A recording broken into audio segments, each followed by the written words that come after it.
Hello, good morning and good evening to our speakers, chairs, and friends in different parts of the world. We are back again with a new session of ACNS webinars. Today we have two very interesting topics for discussion. The first topic is about pituitary tumors, and we have our honored guest from USA, Prof.Gail Rosseau.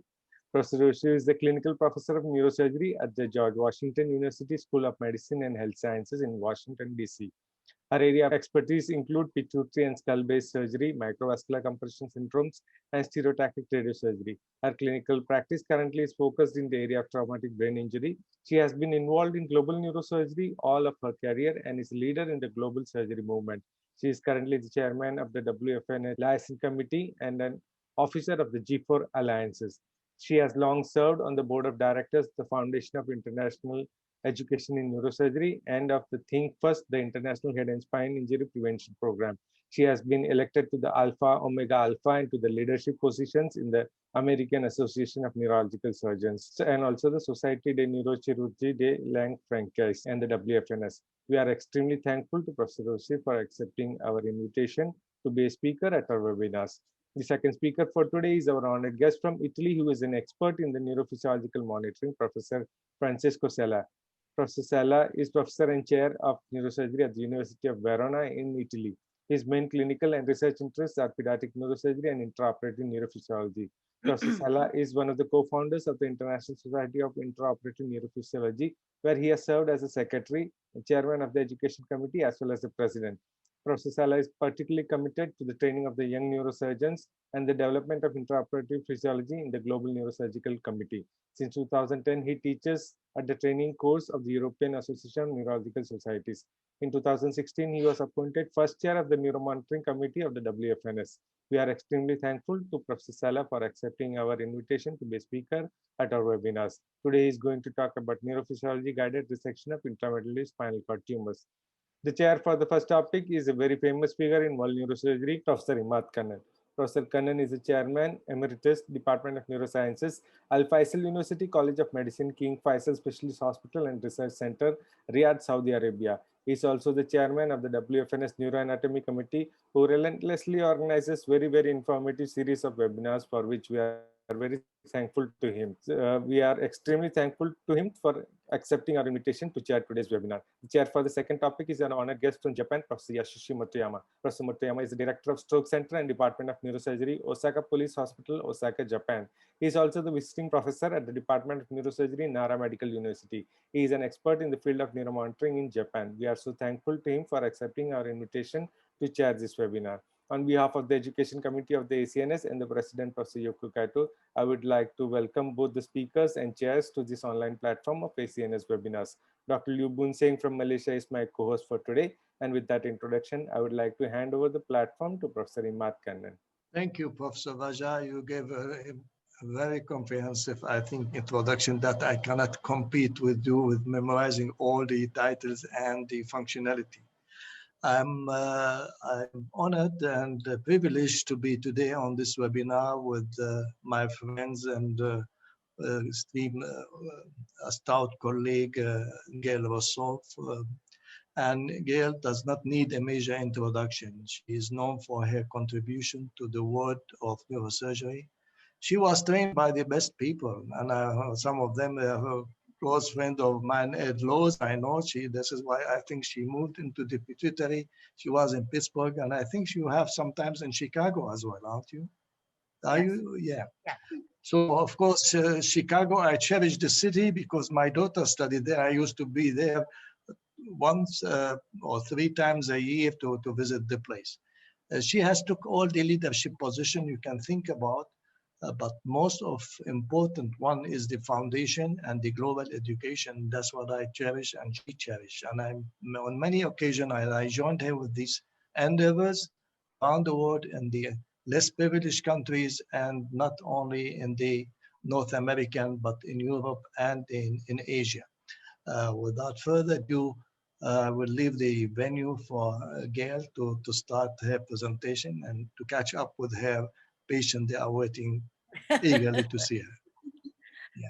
Thank you very much. Yeah. Thank you to my good friend Imad Thank you to Dr. Raja. It's a pleasure to be with all of you. And with that, I'll begin sharing my screen. Pituitary tumors, lessons learned in my first 1,000 cases.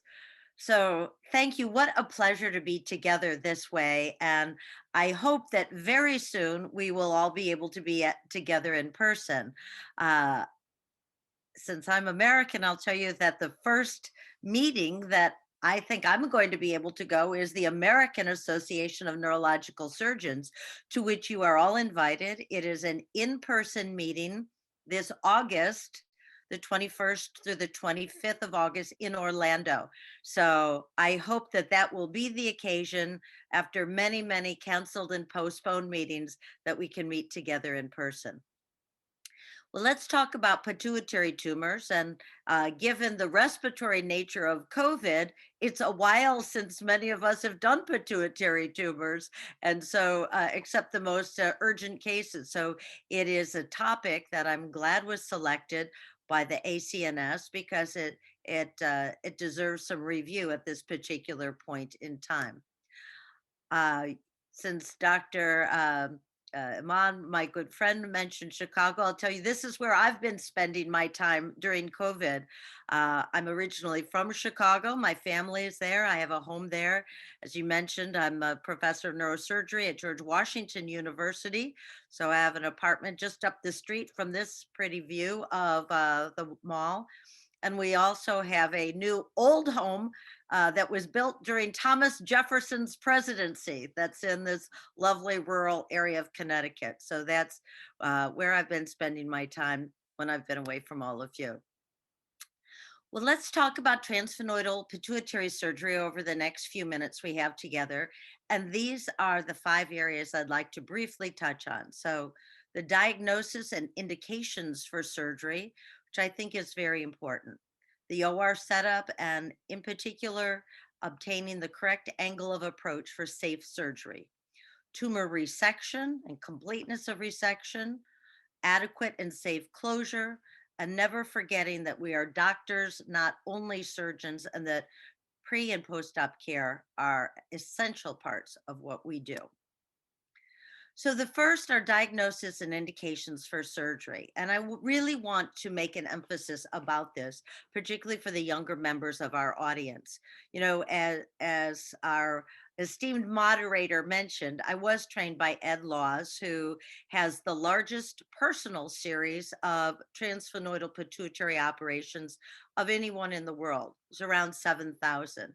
And he always made the point to us when I was a resident and even beyond that we are surgical endocrinologists. We're not just surgeons. So, by that, he strongly meant that if we were going to be hoping to have the privilege of operating upon the pituitary, we sure better understand everything that there was to know about it and not only surgical management.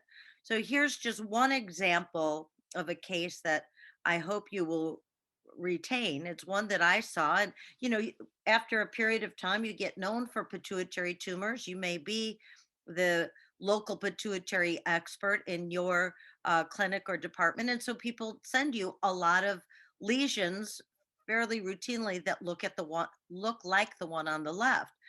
And if you get into this habit of thinking everything that is sent to you as a pituitary tumor, you might schedule that patient for surgery. But that patient doesn't have a pituitary tumor.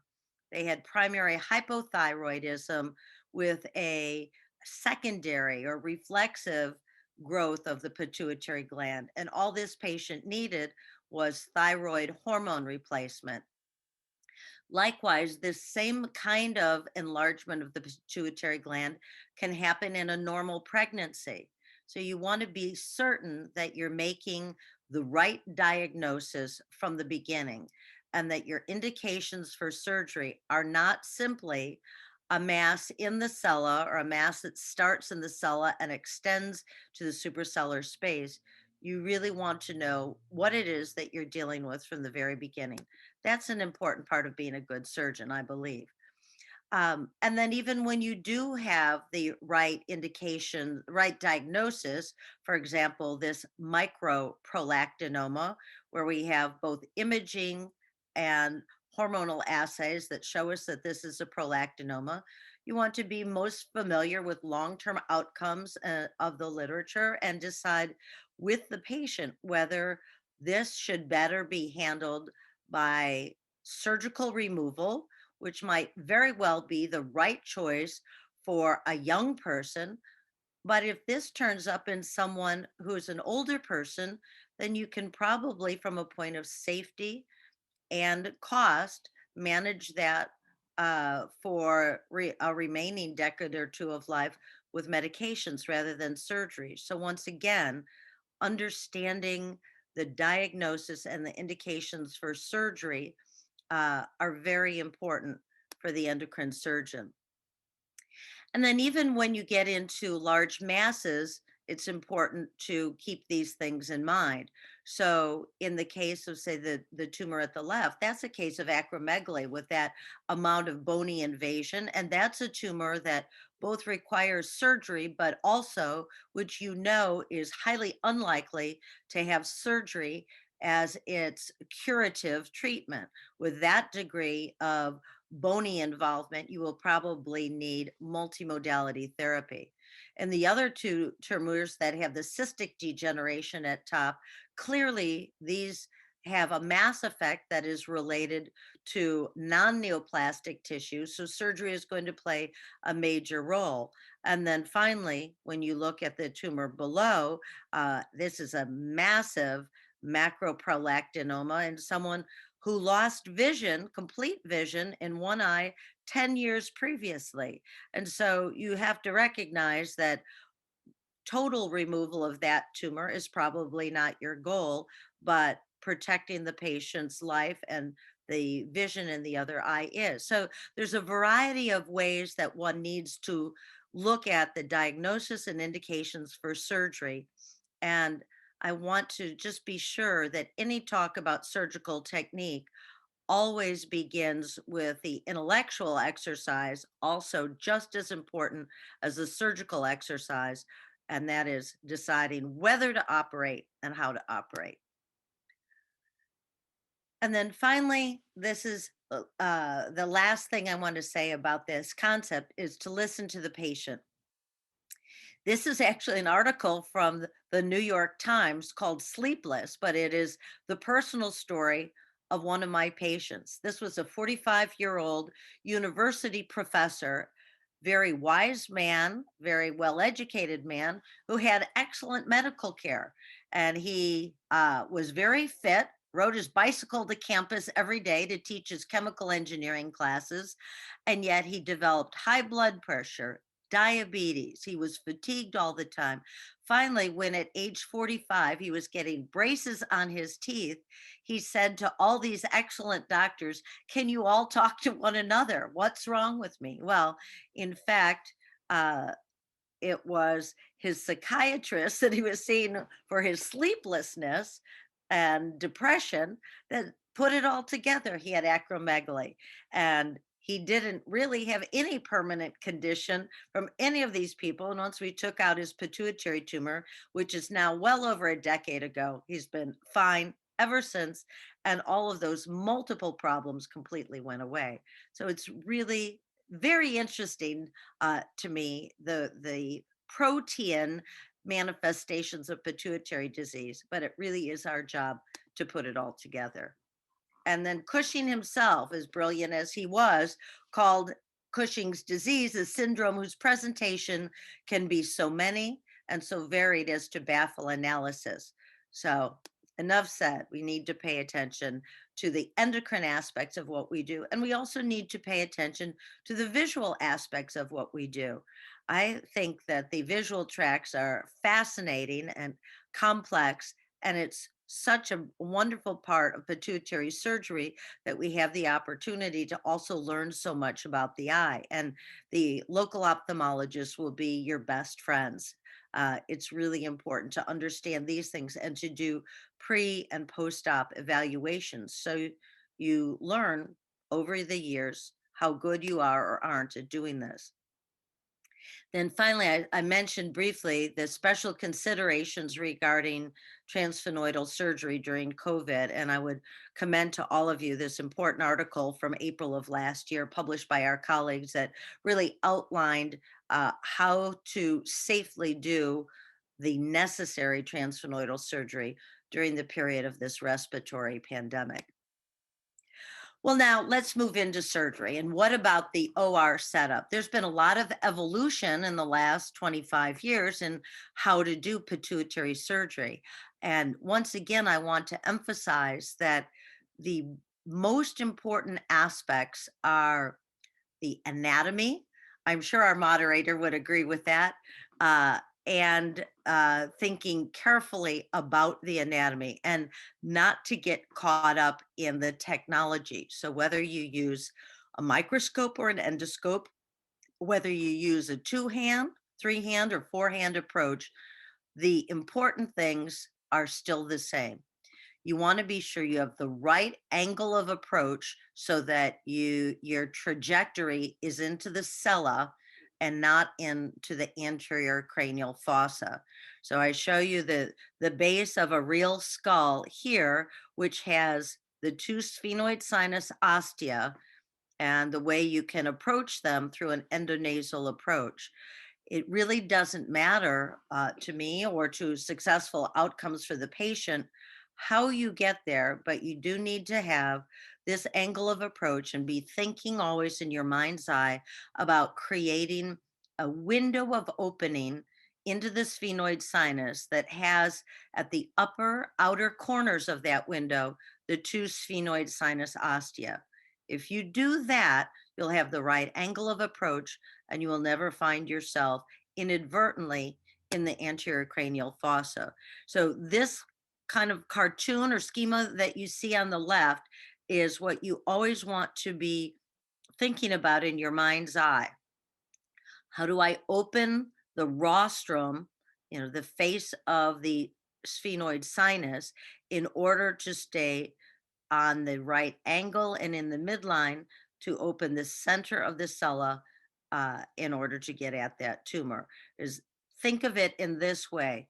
Imagine always in your mind's eye, using image guidance as you have it available to you to identify where the tumor is, what it's going to look like in gross section, and what it's going to look like in histologic section. And so this is the kind of thing that you're going to be doing is identifying the sphenoid sinus rostrum and opening it up so that you're right in the midline, even though you're just going down one nostril. That's the approach that you're going to want to take. And this is then, once you've opened the rostrum, what you want to see. So that now you've opened up into the sphenoid sinus and you want to identify the floor of the sella with its characteristic barrel or saddle-like look. And the good, really useful aspect of using the endoscope is that you now have that inside of a sphere rather than a flat disc look at what you're doing, so that you're going to be able to identify the carotid protuberances, which I've labeled there. You'll be able to identify the planum sphenoidale and so forth. And this is really important before you start opening the bone of the floor of the skull base. Now, in terms of tumor resection, you're going to want to accomplish a wide exposure of the sellar floor. And I like to use an X-shaped dural opening, which gives you the most visibility without inaccessible corners into the sella turcica. You'll want to focus on intra and then extra capsular removal. So using the same principles you use for supratentorial tumor removal. And then I want to mention some special technical considerations in acromegaly and Cushing's disease. Now, remember, we've made a strong point about the endocrine management of these patients and that it's not simply tumor removal.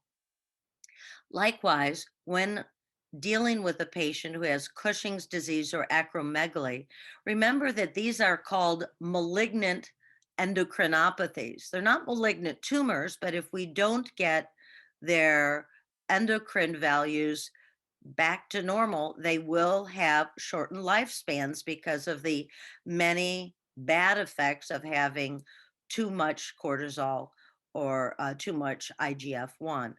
So for these details, we are eternally in the debt of our late colleague, Edward Oldfield, who himself operated on over 1,000 patients who had Cushing's disease. And I refer you to his articles. I've just shown one briefly here, and then some of my pictures from taking out tumors that are Cushing's disease. These are typically very small tumors, and he makes the point that you need to identify the pseudocapsule, you need to explore the normal looking pituitary gland, and you need to do it in a systematic fashion so that all of the tumor is removed. And so and then these kind of detailed approaches for the malignant endocrinopathies then lead us to the extended approaches, which are beyond the scope of what we want to talk about today. But suffice it to say that once one is thoroughly familiar with tumor resection and safe resection within the sella, then one can protect the pituitary, usually by protecting it posteriorly and then moving anteriorly so that you see these nice view of the anterior aspect of the chiasm, both of the anterior cerebral arteries and the anterior communicator.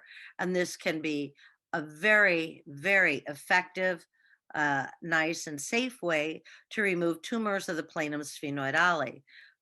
But one has to be certain that, again, that we don't get seduced by the attractiveness or the technical challenge of the extended approach and forget about how important closure is.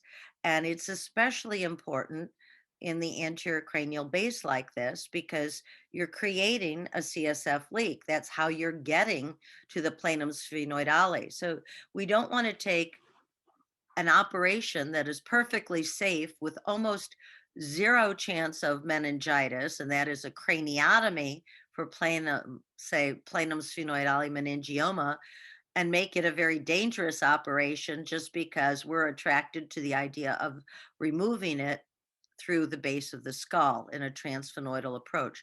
So you have to be certain that you understand everywhere that your CSF leak is occurring.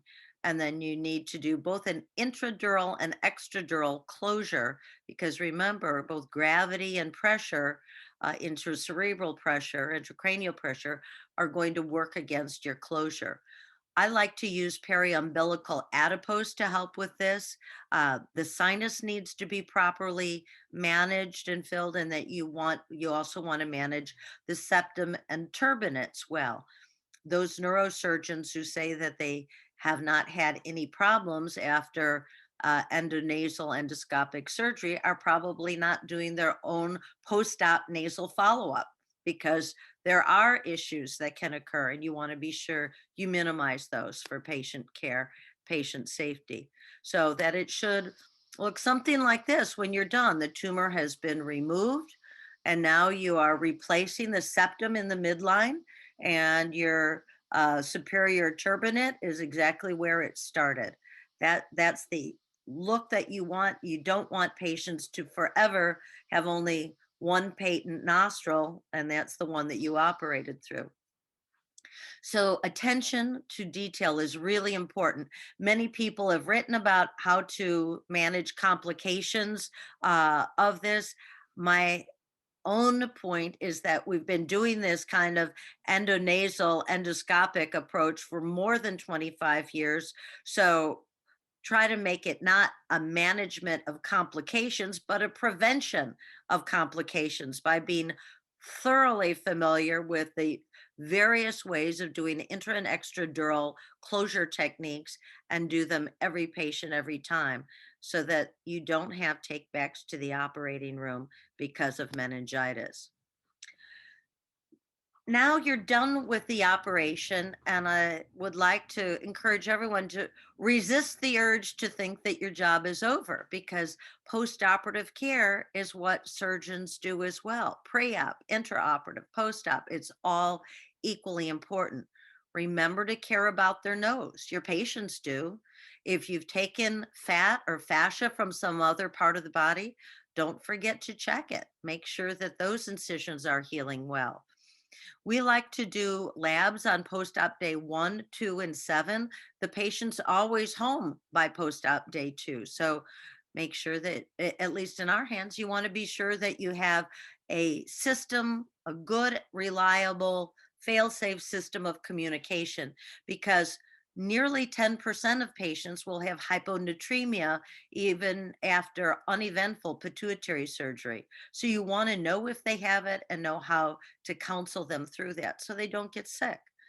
We see them at 4 to 6 weeks post-op with labs, and we get an MRI and visual fields at 3 months. For those patients in whom we suspect, and we almost always have a pretty good idea at the close of the operation whether there's residual tumor or not. And we assess the need for adjunctive SRS at 6 to 12 months. That's that multi-modality treatment.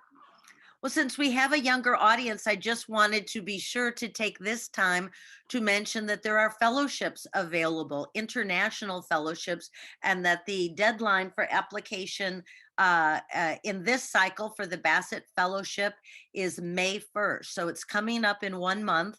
These are the fellowships that pay for travel and lodging for the Bassett Fellowships are for a young resident or young faculty member to be able to travel and spend usually 3 months in a center of excellence in a high-income country. The CLAC fellowships are designed to provide regional support for those parts of the world where residents are having to pay for their residency training, and occasionally they'll run out of funds partway through a residency, and the CLAC provides fellowships to help with additional support for regional training. And you can access both of those by either looking up the FIENS website or just emailing me directly. And so I'm going to leave you with my contact information, and wanting to just say how wonderful it is that we have the ACNS Global Visiting Professorships, which are the dawn of a new partnership. I'll go back and say thank you and see if you have any questions about any of that.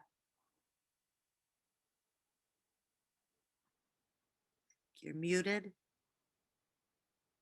I think you're still muted. Thank you, Gail, for this very comprehensive review of the topics on pituitary tumors. You cover all the aspects. Very well balanced presentation as usual, unbiased. I always say approaches, which is technical, they can be authoritative. You inherit it from where you trained and you continue. There is adaptive approach, and I think you feel in this category, you take whatever you like and you feel is safe for your patient and adaptive in your approach and practice. And there is the innovative approach that some people come with a new idea that was not existing. And I think most of us, we are in the category 2, I hope, category 3. You made the landmark about using the endoscope, which is now an essential. But I agree with you. All the approaches goes to Rome. This is where you have study your anatomy, as you referred to. And I think this is very important things. Another message you gave, very important, that your ophthalmology is your friend and your endocrinologist. You have to have an invasive endocrinologist that he will refer the cases, prepare them for you. And you have to have a minimally invasive neurosurgeon that he can take care of this one. So this is the best recipe. And we have to discuss all these cases together rather than to be opinionated with one approach than the others. as there is the other option of treatment. You mentioned radiation stereotactic radiotherapy, medical treatment, which is going forward now with the new evolution of new drugs and medication. Cost is an issue in less developed countries, but once somebody put the comparison, the Vizomab treatment for acromegaly per year is $70,000 plus. Transsphenoidal surgery is $7,000. So again, these approaches has to be taught and learned for the young generation. They should master it.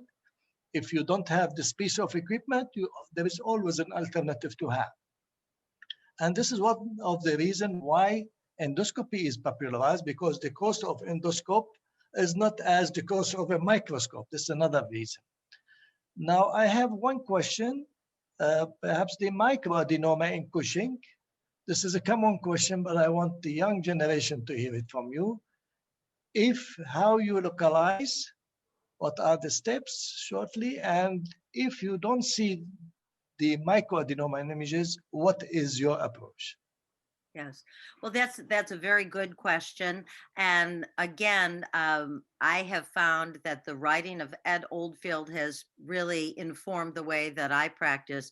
Early on, he wrote a lot about inferior petrosal sinus sampling, later about the stir images on MRI that can sometimes show the smaller lack of enhancement in the area of a microadenoma in Cushing's. What I have most taken from those who have extensive experience, by that I mean 1,000 cases of Cushing's alone, Ed operated a national referral center for that, is the systematic exploration of the pituitary gland. And I know that I mentioned it and showed it very briefly, but he divides the pituitary gland into 6 segments, like quadrants, but 6. So 2 vertical incisions in the normal pituitary gland and exploring those, and then 1 horizontal incision. So that breaks that small pituitary gland into 6 areas of exploration. And you look at all of those, and in his hands, and so far in mine, you always find the tumor, even if it's imaging negative when you do that. I will also say that it is not infrequent that there are 2 small tumors, so that if you find a 2 or 3 millimeter adenoma when doing this type of systematic sectioning of the gland, don't stop if you find it on the first or second incision. Continue that systematic exposure and exploration, because you may find a second one as well. Now, one more thing I'd like to stress as a teaching point for the anatomical landmark. I teach my resident always that the sphenoid crest or the nasal crest is your actual midline, nothing else, because going through the ostium might lead you to a different chamber of the sphenoid sinus. You might end in the cavernous sinus. Right. This is my minor drawback of going through the ostium on the first line. But if you go into the ostium, you have to cross to the other ostium, passing by the nasal crest, because this is the actual midline. And always keep in mind that the sinus is not 2 chambers. There are sometimes horizontal chambers, horizontal septi that will lead you to somewhere you don't want to be there and initiate a catastrophe. Now, the question to you, tumor invade the cavernous sinus, do you trace it? Or if the tumor lead you to there, you go there? Or you keep sometimes something because you cannot cure this one completely for adjuvant treatment? Well, Cavernous sinus involvement? right. So if the tumor goes to the medial aspect of the cavernous sinus, I think you can explore that wall. But I don't find any reason, in my own personal hands, I don't try to take tumor that started in the pituitary gland off the carotid. In the case of the endocrinologically active tumors, you want to get everything that you can. And the first operation is the one where you're most likely going to be able to have a cure. So I try hardest in the first operation that is a case of acromegaly or Cushing's disease. But I do think that we have quite good results from adjunctive stereotactic radiosurgery in these cases. And we have to remember the dictum of first do no harm. And so I don't want to cause a stroke for a patient prematurely. So I'm very cautious in taking tumor off the carotid. I'm fully in agreement with you. So I'm not seeing any questions from the attendees. Is it open for the people around the world? If they have young generation, they want to have 1 or 2 questions? It is open, but I think the lecture was excellent and extensive. And moreover, you cover all the aspects there. Things you have covered. We cannot thank you enough, Professor, for coming here and teaching us so elaborately about pituitary tumors. I sincerely thank both the chair and speakers for that. Thank you so much. I think we can go to the second chair, Professor Motoyama. Thank you very much, Dr. Krishnan Kuti. Thank you for the introduction. I am Yasushi Motoyama from Osaka Police Hospital, Japan, and I am the chairperson for this webinar. The title of today's lecture is Neurophysiologically Guided Intramedullary Spinal Cord Tumor Surgery by Professor Francesco Sala. The surgery for the intramedullary spinal cord tumor is still challenging. To remove the tumor appropriately and avoid post-operative complication, intraoperative neurophysiological monitoring is very important.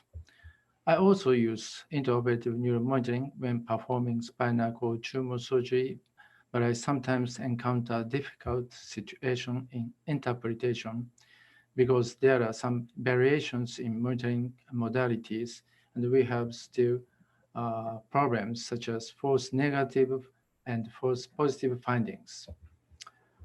Professor Sala is one of the most famous experts in the field of intraoperative neurophysiological monitoring, and his many papers refer to guidelines and textbooks. So I'm very pleased to welcome Professor Sala, and I'm looking forward to hearing exciting webinar lecture. Professor Sala, would you please start your lecture? Thank you very much, Professor Motoyama. Thank you for your very kind introduction. I would like to thank also Dr. Krishnan Kuti and Professor Kato for the nice invitation. I was here a couple of months ago as a co-chair for these ACNS webinars. I'm honored and privileged today to be here as a speaker. So let me share my screen. So what I would like to do in this 40 minutes or so is just share with you some perspective on the surgery of intramedullary spinal cord tumor with the support of intraoperative neurophysiology.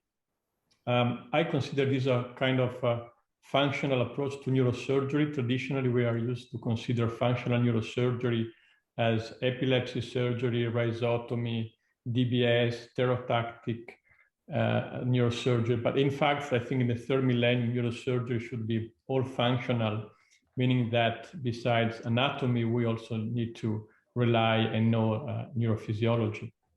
Now, we have been lucky enough in Verona that when we introduced neuromonitoring in the year 2000, at our center, our team had operated on more than 300 cases without the use of neurophysiology. And since then, we have done about 370 more cases with the use of neuromonitoring. So we also had the opportunity to compare a little bit our practice with and without neurophysiology. Now, if you look at the history of spinal cord tumor surgery, the first report was in Vienna by von Eiselsberg at the beginning of the last century. But then certainly Charles Ellsberg at Columbia University in New York was the first to publish a book on spinal cord tumor surgery. And interestingly enough, he was emphasizing that the surgeon should not attempt to remove the tumor because of the risk of inducing a severe spinal cord injury. So usually was performing the surgery in 2 stages. On the first operation, it was just doing the myelotomy. And then he was waiting a couple of weeks for the spinal cord to extrude the tumor naturally. And then he was going back and removing the tumor completely. So this is interesting because it looks like quite similar to what we experience in the operating room during the surgery when working on the cleavage plane between the spinal cord and the tumor. We see the tumor coming out spontaneously to some extent. So Charles Ellsberg observation was pioneeristic in that perspective. But then we know that for many decades, this surgery was considered too risky, even by Harvey Cushing. And so until the early 80s, the common practice was just to perform a biopsy and then send the patient for radiotherapy. But then in the early 80s, thanks to George Fisher, Fred Epstein, Jacques Brochier, and others, there was again an interest from the neurosurgical side to perform spinal cord tumor surgery. And this was also obviously supported by the improvement in the neuro ICU, the advent of the neuroimaging with MRI, and more sophisticated technical tools and skills, thanks also to the introduction of the microscope. So nowadays, this is considered quite a common practice, but it remains a challenging neurosurgical procedure. In the spinal cord, we can find very different pathologies. This is just a short portrait with a metastatic melanoma, a dermoid tumor, a mandibuloblastoma, cavernoma, lipoma, and an ependymoma. Our numbers are very much in line with those from the literature. So we know that ependymomas are the most common ones, especially in adults, while astrocytomas are prevalent in children. And then cavernomas and hemangioblastomas are the 3rd and 4th more common pathologies. The McCormick scale is universally accepted as the most common scale to assess patients with an intramedullary spinal cord tumor. It's not a perfect scale, but it works well and is still the most used one. It classifies the patient in 4 grades. Grade 1 is a patient neurologically intact with minor deficit. Grade 2 is the patient able to ambulate independently, but with more important either sensory or motor deficit. Grade 3 is a patient who requires cane or brace for ambulation. And grade 4 is a patient who is unable to stand and also had bilateral upper extremity impairment. So generally speaking, we can consider grade 1 and 2 as a good outcome, and 3 and especially grade 4 as a poor outcome for this kind of surgery. Of course, it depends also on which grade was the patient before the operation. This is an old slide from the early pre-monitoring series, but I'd like to emphasize that this is not very different nowadays. As you can see here, in our early experience, only 10% of the patients were coming out from the operating room in the same condition as they were before the surgery, while most of the patients had some degree of transient neurological deterioration. And I would say that is still very true nowadays. So we always inform our patients that they should expect some degree of worsening early after surgery, but then this is mostly going to be transient. And the occurrence of transitory deficit has not changed significantly with the introduction of neuromonitoring, which is aimed mainly to prevent long-term deficits. But as you can see here from the old series, at the follow-up, most of the patients with ependymoma in a substantial rate, also those with astrocytoma, they then recover more or less to their preoperative functional status.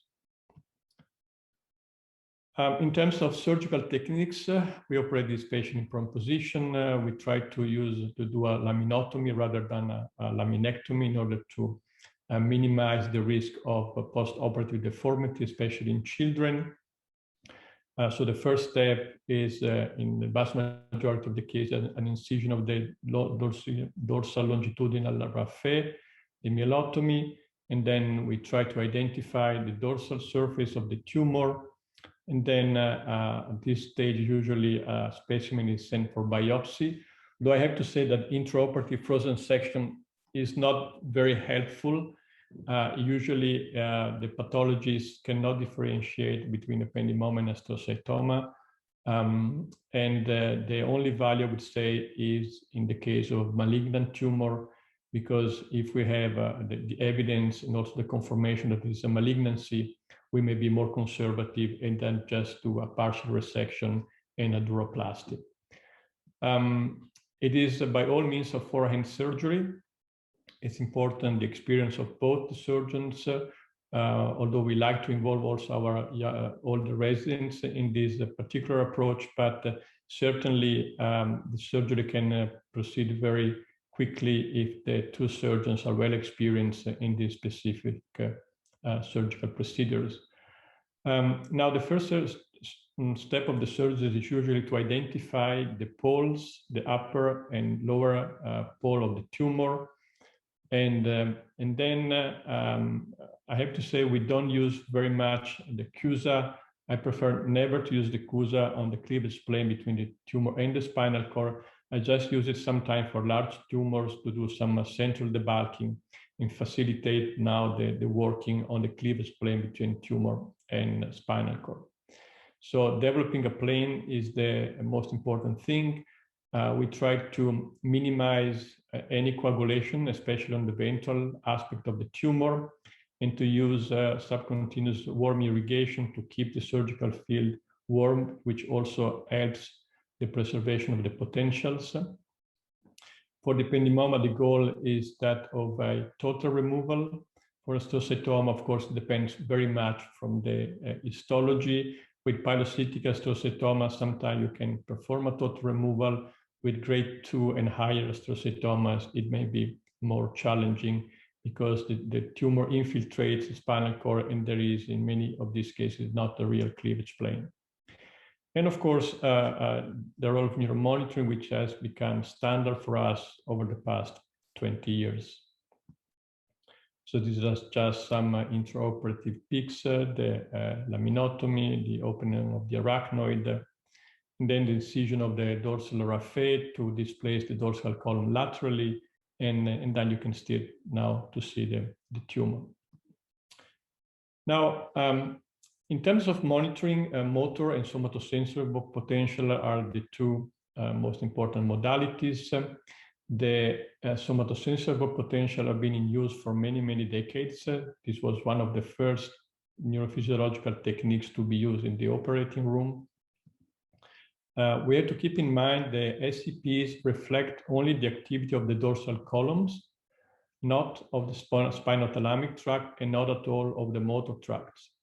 So for many years in the literature, there were reports of false negative results referring to patients who woke up with a motor deficit in spite of a somatosensory evoked potential preserved.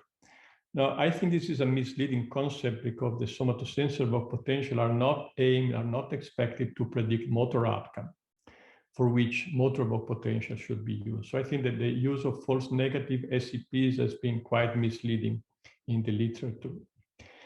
Now, SCPs are mainly important during the first part of the operation when you identify the midline and displace dorsally, laterally the dorsal column to get access to the tumor.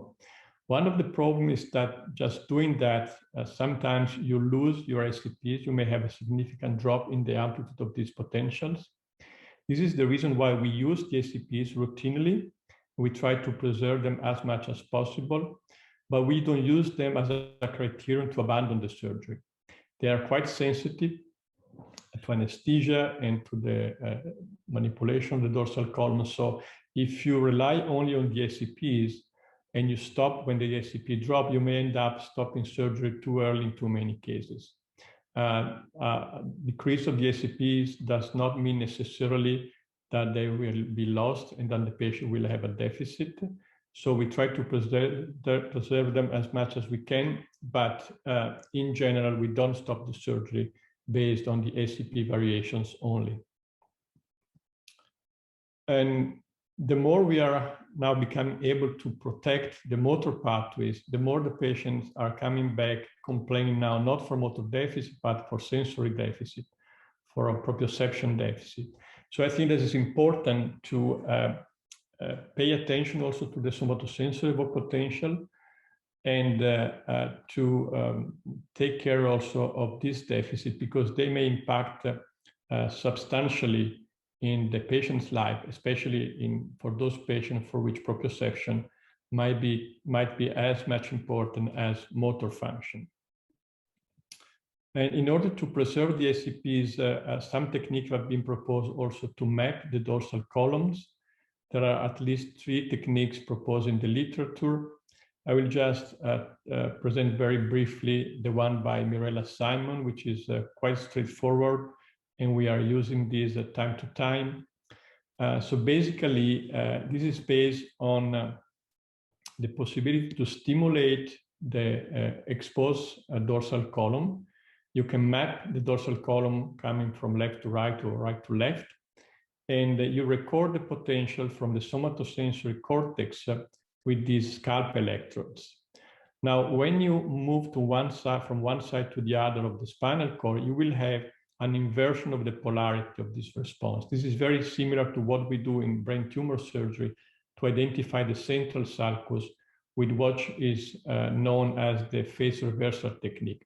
So here is more or less the same. So you stimulate the right dorsal column, you have this deflection of the potential. When you cross the midline, the potential becomes flat, and then it's inverted when you move to the left side.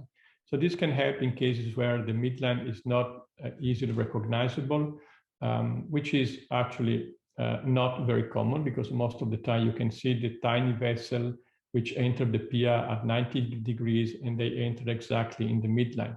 But when the anatomy is distorted, this technique can be of help.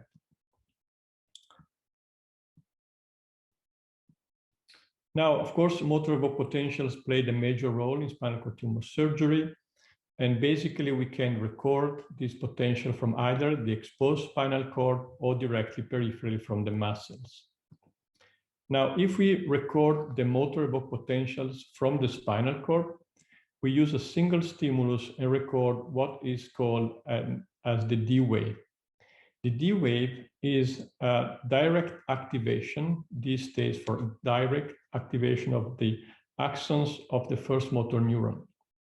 So basically, we activate descending volleys which travels along the cortical spinal tract and can be synchronously detected by an epidural electrode, which is placed below the site of the surgery in order to record a cortical spinal response. This D wave is very important because it represents just a small amount of the cortical spinal fibers, probably no more than 2%. But these are the largest fibers, the better myelinated, and those with the fastest conduction velocity. These fibers are well known to be essential to support locomotion. So this is a small amount of fibers, but is essential to support locomotion, and this is what the D wave monitors.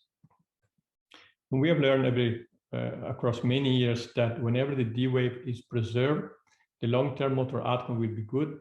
But when the D wave is significantly decreased or lost, this will predict a permanent motor deficit. Sometimes we have funny situations where the patient is neurologically intact, has nice motor evoked potentials, but we are not able to record a D wave. And this happens more often in patients with extended syrinx, with multi-level tumors, in patients who had received spinal cord radiotherapy, and young children.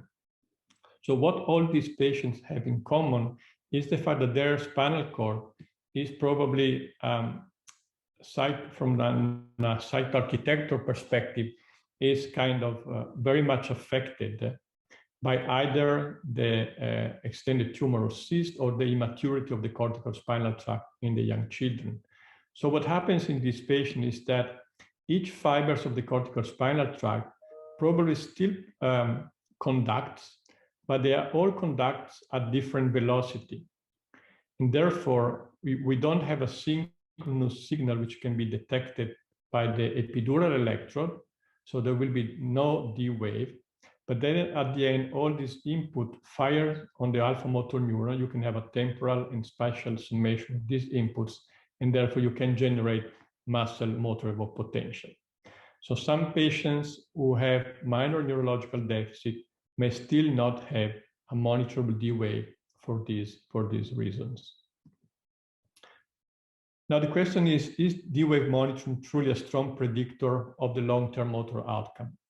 Recently, there was an editorial paper in Neurosurgical Focus, which questioned the role of the D wave because it pointed out that no study in the literature had specifically addressed the issue of D wave accuracy in spinal cord tumor surgery. So we took advantage of our large number of cases to look specifically at the value of the D wave.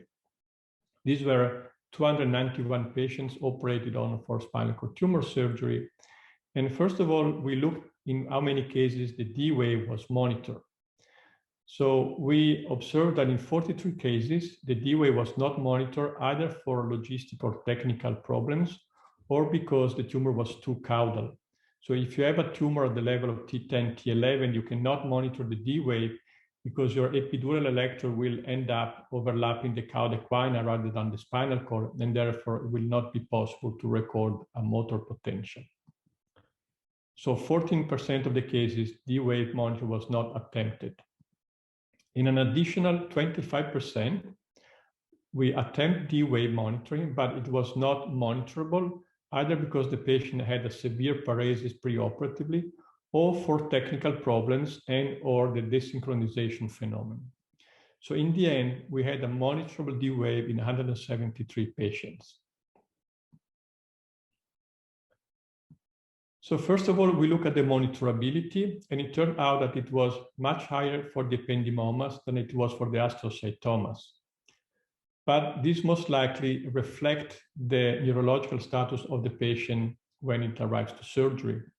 Because as you can see here, patients with ependymoma tend to arrive in better condition as compared to patients with astrocytoma.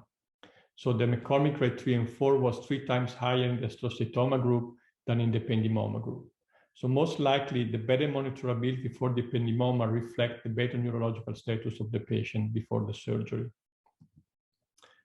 And then it was quite clear that the monitorability of the D wave, by monitorability, I mean in how many cases we were able to have a baseline potential that we can monitor along all the surgery.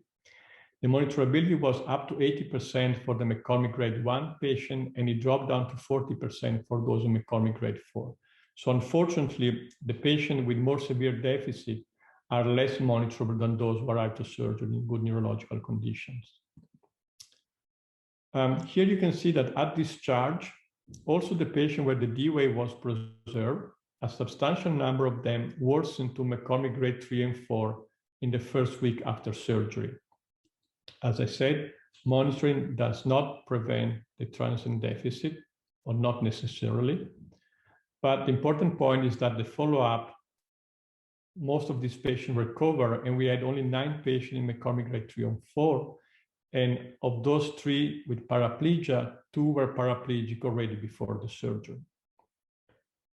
So this is probably the most important slide of my talk, because it tells you that if we're able to preserve the D wave throughout the surgery, so finish the surgery with a D wave which has not dropped more than 50% of the baseline, this was something that we are able to achieve in 91% of the cases, then you have 94% chance that your patient will be able to walk independently at the follow-up. So 94% of these patients were either McCormick grade 1 or 2. So in our experience, the D wave has proved to be safe, and in a symptomatic patient is monitorable in up to 80% of the cases. It's highly influenced by the preoperative McCormick grade. When we look into the sensitivity and specificity, we had about 1.1 to 2.8 of false positive, depends how you interpret the transient changes, and 1.1% of false negative. And so we recommend its use as a standard for this kind of surgery with the goal to maintain the 50% amplitude threshold throughout the surgery. When we look in how many cases we were forced to abandon the surgery, or let's say we abandoned the surgery because of monitoring, we found that in only 3 cases, surgery was abandoned, and therefore the oncological result was suboptimal because of irreversible changes in the D wave. That accounts for about 1.7% of our cases. This is one of those. It was a T2, T3 astrocytoma, preoperative McCormick grade 1. During surgery, the D wave dropped down to 47% of the baseline amplitude. The left side motor evoked potential, they all disappear. We considered too risky to continue with the surgery for the risk to have irreversible deficit. So we decided to stop. The patient actually worsened to McCormick grade 3, but then during the follow-up, he made a full recovery. Now, the other modality is to use muscle motor evoked potentials. In this case, you have to use a trainer stimulant you record from the muscles. Why to use a trainer stimulant? Because under general anesthesia, you need a trainer stimuli to monitor a polysynaptic pathway like the muscle motor evoked potential. And this is because the anesthetic agents block the transmission across the synapses. So in the D wave, we stimulate and record from the same axon. So there are no synapses involved, therefore one stimulus is enough. In the muscle MEPs, it's a polysynaptic pathway. We need to use a trainer stimuli to generate a muscle response. So once we have displaced the dorsal column laterally and we start to work on the cleavage plane between the tumor and the spinal cord, this is the time when we focus on muscle MEPs and D wave. These are the principles that Delitis published in 1998. So basically, whenever the D wave is stable and the muscle MEP are stable, we expect a good outcome from early after surgery. If the D wave is preserved but the muscle MEP are lost, these are the patients who experience transient motor deficit, while the patient where the D wave has decreased more than 50%, and usually the muscle MEPs have already been lost, these are those with a long-term motor deficit. So from a practical point of view, how do we tailor our surgical strategy based on the neurophysiological feedback? Well, essentially, if everything is stable, the surgery can proceed. If the D wave is stable, but the muscle MEP have minor changes, such as a decrease in the amplitude, or we need a stronger stimulation to get the response, we try to transiently move the surgical manipulation to a different area. But in general, we continue with the surgery. If the D wave is stable, but the muscle MEP are lost, unilaterally, we stop the surgery transiently, and we take the corrective measures, which imply waiting. Usually just waiting is the most important thing to give time to the spinal cord to recover. So sometimes I've been waiting up to 20-25 minutes to get a response back. At that time, when the potentials are back, we can resume the surgery. We try to irrigate with warm saline to facilitate the recovery of the potentials. A very important point is to avoid any hypotension, and if possible, and it is compatible with the hemostasis, we try to encourage a slightly hypertensive values to improve spinal cord perfusion. Occasionally, we also use local papaverine to facilitate perfusion. So in general, if the muscle MEPs are lost, you can consider to stop the surgery, but as a general rule, surgery could proceed because the D wave is stable. So we expect only transient motor deficit. While if the D wave decrease more than 50%, the muscle MEP are lost, we stop the surgery immediately. And if the D wave does not recover, we decide to abandon the surgery. Sometimes a tricky situation is when the D wave is unmonitored or is not available, and you are relying only on muscle MEPs. In this condition, if the muscle MEPs are lost, we think it is safe to have more sensitive criteria to abandon the surgery. So you may consider to abandon the surgery with the changes in the MEPs if they are not recovering. because without the D-way, you cannot discriminate between a transient and a permanent motor deficit. So TIP is the acronym which summarizes our strategy. T stands for time, I for irrigation, and P for pressure. So these are the three things that we try to do in order to facilitate the recovery of the potentials. Now, these are a couple of examples. This is a 40-year-old with a T4, T6 ependymoma. During the surgery, we had a progressive disappearance of the muscle MEPs, a significant drop in the D wave. So we stopped the surgery. We used the TIP strategy.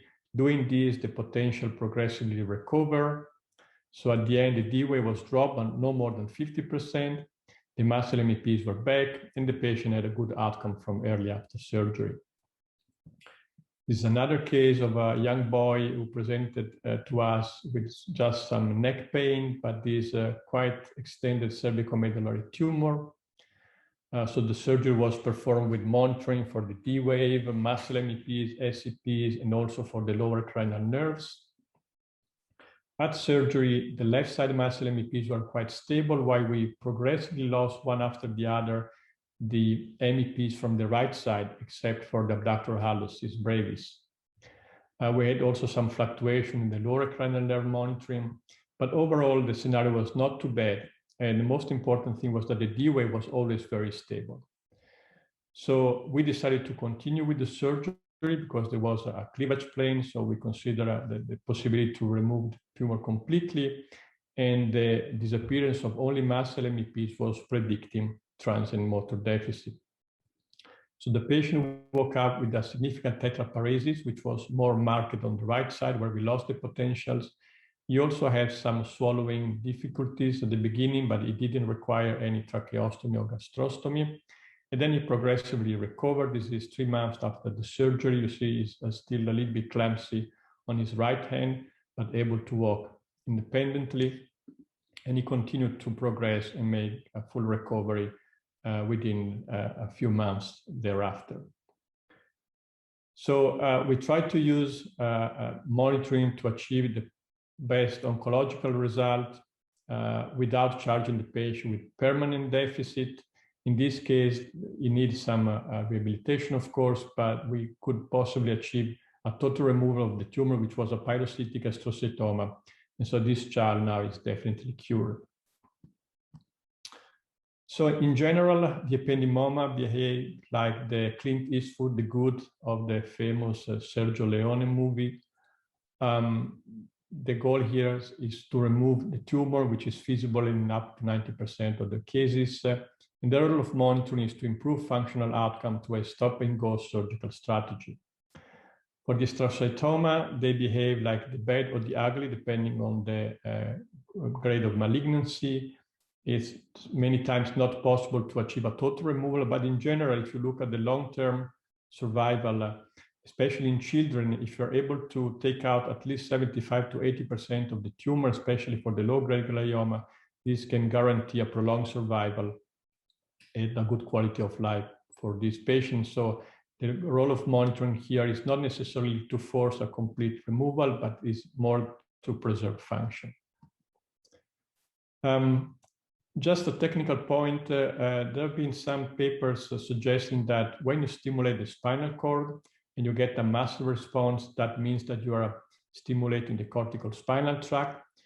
Well, this has been anecdotally reported in the literature. There was also this very nice paper by Cohen Gadol group a few years ago in the Journal of Neurosurgery, where they came out with these nice maps of the somatotopia of the spinal cord stimulating at the end of tumor resection and eliciting response from different muscles.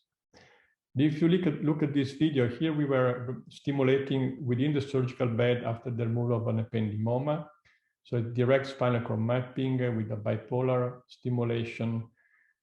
Here we stimulate from inside the cavity and got a nice response from the abductor pollicis brevis. But then here we are stimulating the dorsal columns, and with some surprise, we also got a motor response. As you will see here, we got a response from the tibialis anterior and abductor hallucis. So the problem is that if you stimulate directly the spinal cord and you have a motor response, it could be a cortical spinal tract activation, but also it could be an antidromic activation of the somatosensory pathways. So what you induce is what the neurophysiologists call a sort of a H reflex. You stimulate antidromically the somatosensory evoked potential, the dorsal column. Then there are some interneurons which have a connection with the alpha motor neuron, and you get a motor response. Now, I will not go into the details, but just to let you know that there is now a technique to discriminate if you're really stimulating a motor or a sensory pathway. The technique is based on the use of 2 consecutive stimuli with an interval between the 2 stimuli, which falls into the refractory period of these interneurons. So to make a long story short, if you stimulate twice the spinal cord, if you're really stimulating the motor pathways, you will have 2 responses, while if you're stimulating the dorsal column, you have only the first response, but not the second one. So this could be a new technique to discriminate between dorsal column and cortical spinal tract mapping. I have to say that from a practical standpoint, mapping is in spinal cord tumor surgery less important than monitoring, but time to time, you might find useful to use this technique. And in the last 7-8 minutes, we'll just to shortly touch base on one topic which is nowadays very controversial, and this has to do with the evidence for the benefit of spinal cord tumors, of neuromonitoring in spinal cord tumor surgery. As you know, this is a hot debate which has been going on now for a few years. What's the evidence for the benefit of neuromonitoring? We have good evidence that monitoring is a valid diagnostic test that can predict injury, while sticking to the classical evidence-based medicine criteria. There is still poor evidence that monitoring helps to prevent injury. Although I have to say that with regards to intramedullary spinal cord tumor, the evidence for the benefit of monitoring is increasing. This is a recent systematic review and meta-analysis, which points out that for intramedullary lesions only, there was a trend to less neurological deficit in patients who had surgery using neuromonitoring. And this trend suggests that the chance that the outcome improvement was truly due to the use of monitoring was around 94%. But as you may know, there has been these guidelines from our colleagues from North America a few years ago, which were supposedly analyzing all the literature and giving some recommendation on the use of neuromonitoring. Now, the result of that study were very concerning, especially for those neurosurgeons who have been using this technique for many years, because our colleagues concluded that there is not strong evidence for the therapeutic role of neuromonitoring, but they were quite radical in their interpretation of evidence-based medicine, saying that monitoring can only predict but not prevent, and that the costs of monitoring are not justified. And the idea behind was that everything that is not supported by class 1 or 2 evidence cannot be recommended as a standard of care because it does not represent meaningful medical evidence. Now, that paper was very much criticized by a number of neurosurgeons and neurophysiologists, but it was quite indicative of what is the discussion in the neurosurgical community. This was an editorial by Andrew Gia, who pointed out, commenting on an intraoperative neuromonitoring paper, that authors were too aggressive in suggesting monitoring as a standard of care, because again, standard of care should be only based on level 1 evidence. Now, the problem I have is that we should probably, before questioning the value of neuromonitoring, ask ourselves how good are we doing as neurosurgeons in terms of evidence-based medicine. And if you look at our practice, it was very clear that in neurosurgery, level 1 evidence has been shown for only 2% of the publication and level 2 for only 8%. So the bad news, if we apply the same criteria that were suggested by our colleagues with regards to the value of neuromonitoring, is that 90% of the neurosurgical practice has no meaningful medical evidence. Of course, we all know that this is not true because the vast majority of our practice is not supported by the evidence-based medicine standards. And even in the absence of class 1 data, many neurosurgical interventions are firmly established as standard of care. So in fact, the problem behind is, as you may imagine, that of medical-legal implication. So the question is, if we recommend monitoring as standard of care, this then would expose spine surgeons to the risk of malpractice if they are not using monitoring. And it has been going on now for quite a few years. Neurophysiological societies are very careful not in grading their guidelines not grading their recommendation as clinical guidelines. But nevertheless, of course, we know that courts may still use guidelines to establish a standard of care. So there is no doubt that we have to be careful when we establish standard of care. However, I would say that to protect spine surgeons from the risk of monitoring or related lawsuits in an environment where monitoring is certainly a big business, but often of poor quality, the indication of monitoring are sometimes unjustified. The evidence for some procedures is still controversial, and the incidence of medical-legal litigation is outstanding. Well, then I think that to protect spine surgeon is legitimate and to some extent necessary. This is very much what happens. This is the scenario that we have in North America. But at the same time, to radicalize evidence-based medicine and claim that monitoring is only a diagnostic test, is useless to prevent neurological deficit, and the costs of monitoring are unjustified, well, this radical approach would expose to the risk of denying surgeons and ultimately patients a potentially useful technique from which they could substantially benefit. So I think that finding a balance between protecting ourselves and protecting our patients is really walking on a very fine line. And I will conclude just saying that, as I show you, we have in spinal cord tumor surgery probably one of the strongest neurophysiological marker for good outcome on the basis of which we can tailor our surgical strategy, and this is the D wave. But as I show you to you, we were able to monitor the D wave only 60% of the patient. So there is no doubt that there is still a long way to go to improve our results, improve the availability of monitoring globally, and improve the reliability and strength of these techniques. And with this, I will stop here. And thank you, all of you again, for this opportunity. I will be happy to take any question.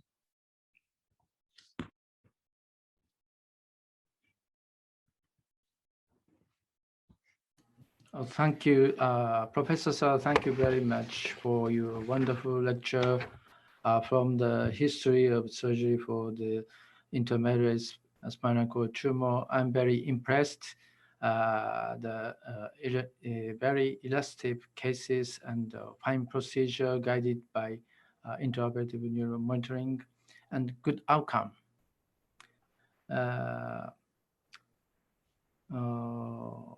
I am very, Professor Sala showed the efficacy of the monitoring, especially MEP, as not only monitoring spinal motor tract, but also mapping dorsal column and corticospinal tract, and the interpretation of intraoperative neural monitoring in the surgery for the intramedullary spinal cord tumor. And Professor Sala showed the very useful measure when MEP deteriorating, TIP, time, irrigation, and pressure, especially stop and go strategy, surgical strategy in ependymoma. Lastly, he suggested the future perspective from the viewpoint of evidence of the medicine of intraoperative neural monitoring. Thank you very much. And I have one question about MEP. Sure. monitoring. As you mentioned, D-wave is reportedly the strongest predictor of long-term outcome. And the D-wave is very reliable, but sometimes difficult to monitor, especially in the patient with preoperative hem paresis. In the case of the patient with a preoperative paresis, or sometimes the pediatric patients, MEP is sometimes difficult to monitor. How do you manage to handle it? For example, do you use some measure to enhance MEP?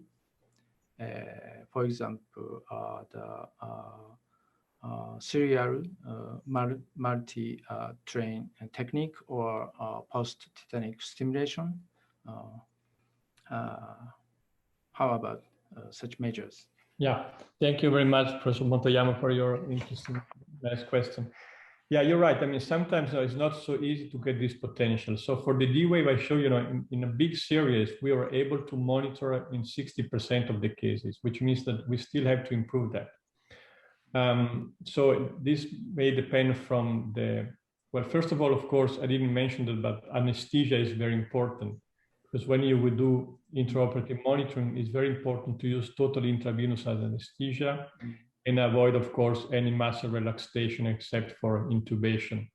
Because if you use halogenated gases, in particular sevoflurane, that can really depress a lot the potential, as it can depress if you use bolus of propofol or fentanyl.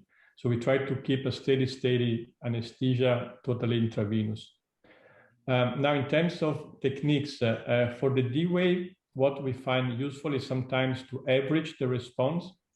So instead of just stimulating C1, C2, so one hemisphere, we alternatively stimulate both hemispheres, and we try to average 3-4 responses, as we do for the somatosensory potential, where you need to average 100 of responses. So using alternative averaging can sometimes minimize the artifacts and improve the reliability of the response.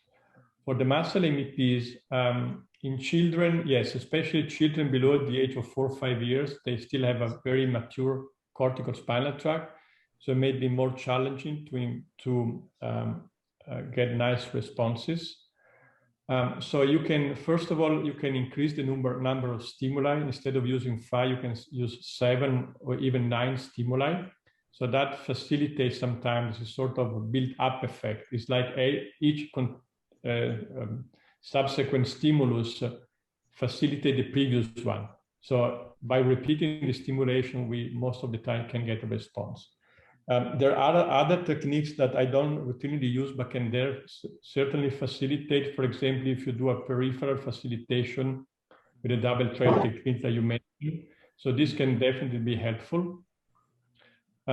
In children, sometimes you just to be aware that it may be more difficult. But usually, either increasing the stimuli, maintaining a good total intravenous anesthesia, I would say MEPs are usually quite measurable also in young children. We, for example, do it in pituitary cord surgery when we operate on spinal dystrophy, even in babies. Most of the time, we can still record the MEPs. Okay, thank you very much. Now I welcome questions and comments from the audience. Do you have any questions? Definitely, we can invite our chair, Professor Imad Kannan, also to give his comment. Well, thank you, Francesco, for this very informative information and a very good study. The only thing I want to concur with you, what you have said about the evidence base in neurosurgery. And of course, the first step on these cases, you cannot randomize these patients. You cannot deprive a patient from having the monitoring during the procedure. So absolutely, this not apply.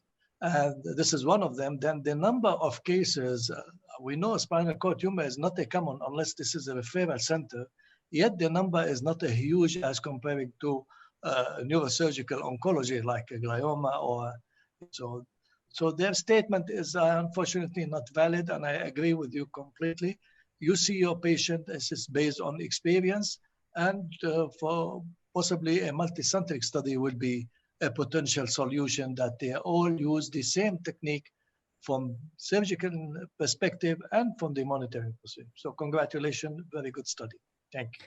Thank you. I completely agree with you. You know, I mean, I'm an advocate of neuromonitoring, but I try also to be very realistic. You know, I don't claim neuromonitoring for everything. I don't think that monitoring solves all our problem.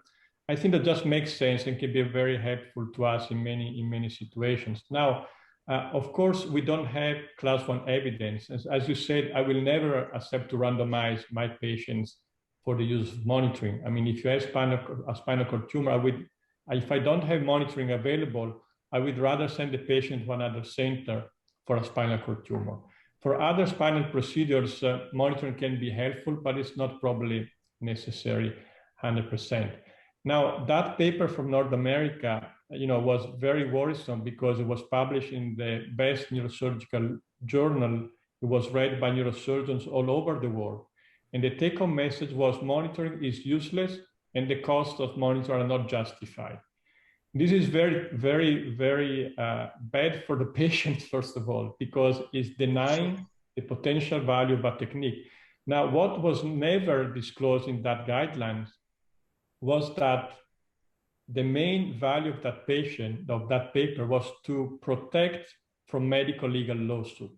As I said, you know, I understand that and respect the fact that in North America, but not only there, this is an increasing problem and monitoring is part of it. But we cannot, to protect those who are not using monitoring, say that monitoring is useless, because as I said, the evidence we have for the value of monitoring is in no way less than the evidence we have for the value of what we do in the operating room every single day. So I think we have to be honest and recognize that we need better evidence and we should work to have that. But at the same time, again, this is very kind of instrumental, the use of evidence-based medicine to say that monitoring is useless because of lack of randomized study. So I totally agree with you. Thanks. Thank you so much. It was really wonderful discussion. And thank you, Professor Sala, for giving such a wonderful lecture. It was really very an eye-opener regarding the litigation. Thank you for the invitation. I'd like to ask one question is regarding, we have seen in many other lecture series online where I have watched that upon surgical resection, the D wave amplitude usually increases. Have you noticed any such phenomenon while doing surgeries in your place? Yes, we have occasionally see an improvement of the D wave. Not very often, I would say. I mean, we saw it mainly not with spinal cord tumors. Occasionally, there was a time when I investigated a little bit the use of D wave in spinal cord injury. So we are monitoring the D wave in patients who came to the OR with a spinal cord injury to see whether or not this was predictive of the recovery. And so we were monitoring the D wave and we were observing what is called a kill end potential. This was well known from neurophysiological studies. So if you have a complete stop of conduction across the spinal cord in a patient in ASIA A with a permanent neurological injury, you will see that the D wave signal is present to the point of the lesion, then it is inverted and then it stops. And that stop is predictive of ASIA A irreversible spinal cord injury. Now, in one patient with an extradural hematoma, we went to the OR. He had no muscle MEPs. He was not moving his legs, but the D wave was present. And once the hematoma was removed, he recovered functionally and the D wave improved. So we have anecdotally observed that.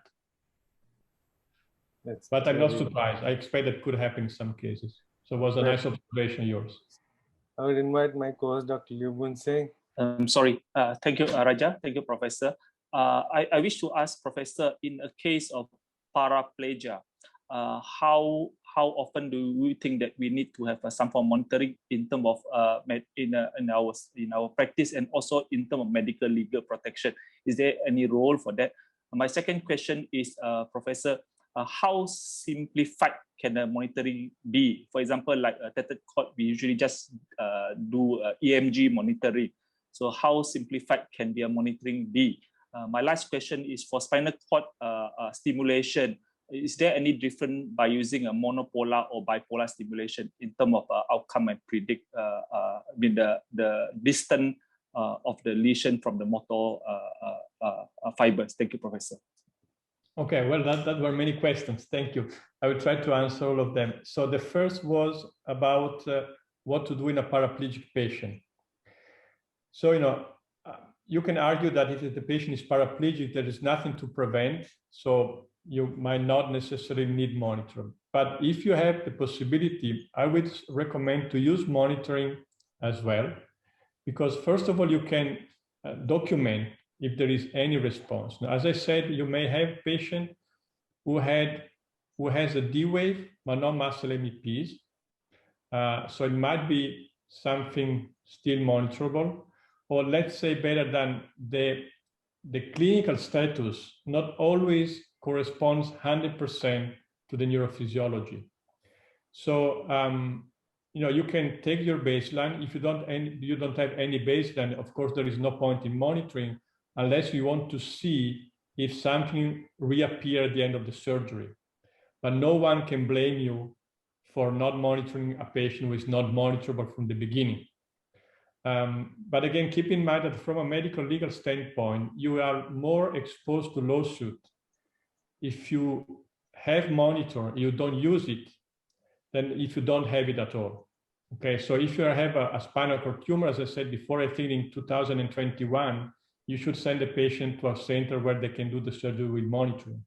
But if you have a caudal neurinoma or an ependymoma or the cauda equina, many people do the surgery without monitoring. I'm not claiming the monitoring is mandatory. But if you practice in a hospital where there is monitoring, you don't use monitoring, then you have a complication, you are more exposed. So I don't know if I answered to the question, but basically, again, if the patient is paraplegic, most likely you will not have a response. But if you have the possibility, just take baseline and see what happens. The second question was about, the second one was about monopolar, bipolar.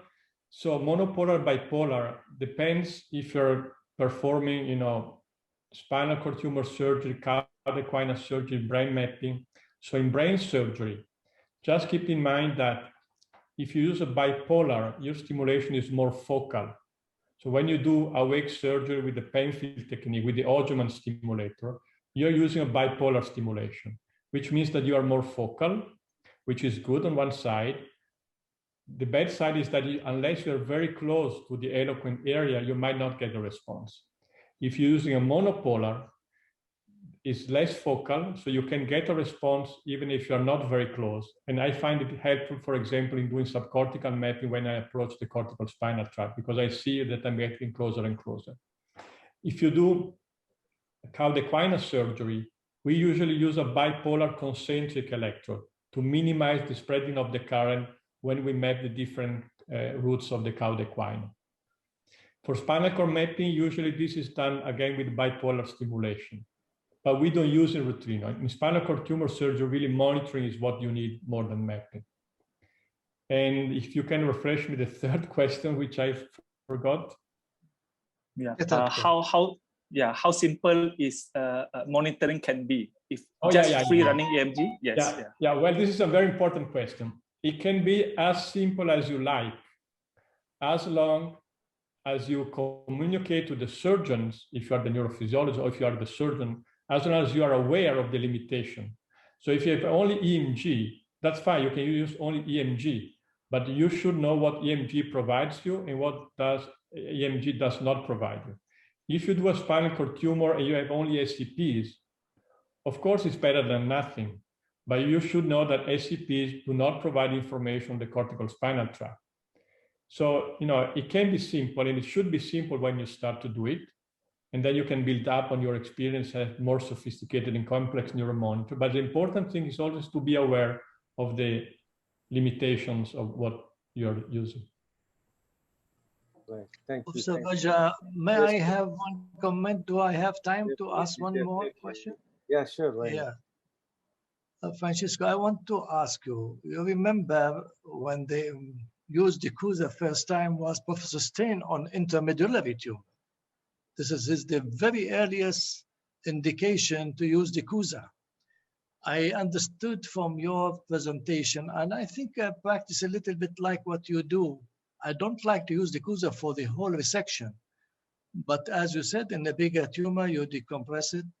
Did you notice when you come to the interface with the normal tissue, any change in the neurophysiology monitoring while using the CUSA? Yeah, no, thanks. I cannot comment on that because usually I don't use the CUSA when I work on the cleavage plane. No, I don't like him. I'm just afraid of maybe to do some injury. So I usually use the CUSA once I have the touch part of the tumor, for example, ependymoma. No, you work on the cleavage plane, you remove it, it starts to protrude a little bit, and then go deeper and deeper. At that point, I like to remove, just keeping open the two dorsal column, to remove the tumor which has already been detached from the spinal cord, and then I work smoothly on the cleavage plane without the CUSA.